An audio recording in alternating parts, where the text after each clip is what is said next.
بریم به سراغ ادامه مبحث. بفرمایید. ما بچه‌هامون رو باید با مهارت بزرگ کنیم. بله. مثلا بچه بزرگ کردن، کودک نوجوان نیاز به یک سری در واقع آگاهی و آموزشایی داره.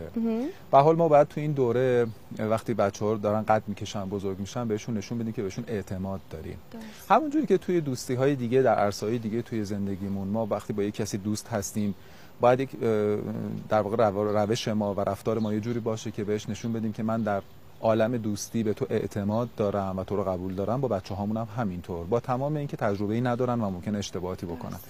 پس اگه بچه‌ها احساس بکنن که کنترل یه جورایی معنی بی‌اعتمادی هم میده، یعنی که من به تو اعتماد ندارم، تو به شدت نیازمند در واقع یه جور حمایت همراه با کنترل من هستی، تو الان خیلی عقلت نمیرسه و خیلی چیز این پیام ها رو داره و بچه‌ها اینا رو به سرعت میفهمن. خیلی وقتا ما تو تربیت بچه‌ها و نوجوانان احساس می‌کنیم اونا خیلی متوجه اوضاع نیستن، در صورتی که همه چیزو خیلی خوب میفهمن.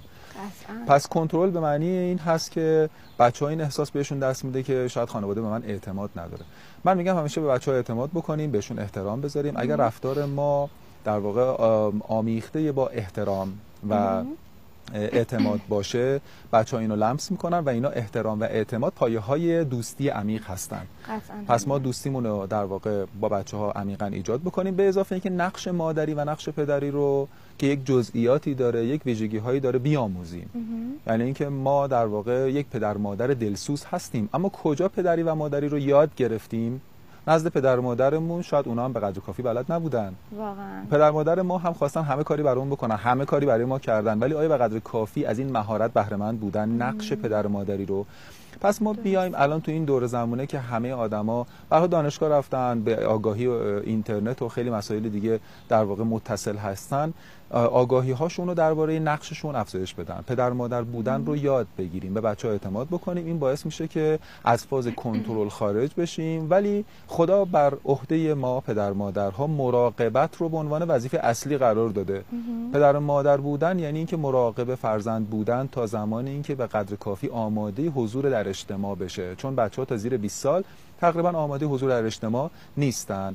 پس مراقبت کنیم از بچه‌ها ولی کنترلشون نکنیم تا و الگوهای مناسب براشون باشیم تا بتونن پس از 20 سالگی بتونن آغاز کنن دوره‌ای رو که یک زندگی مستقل برای خودشون میخوان ایجاد بکنن.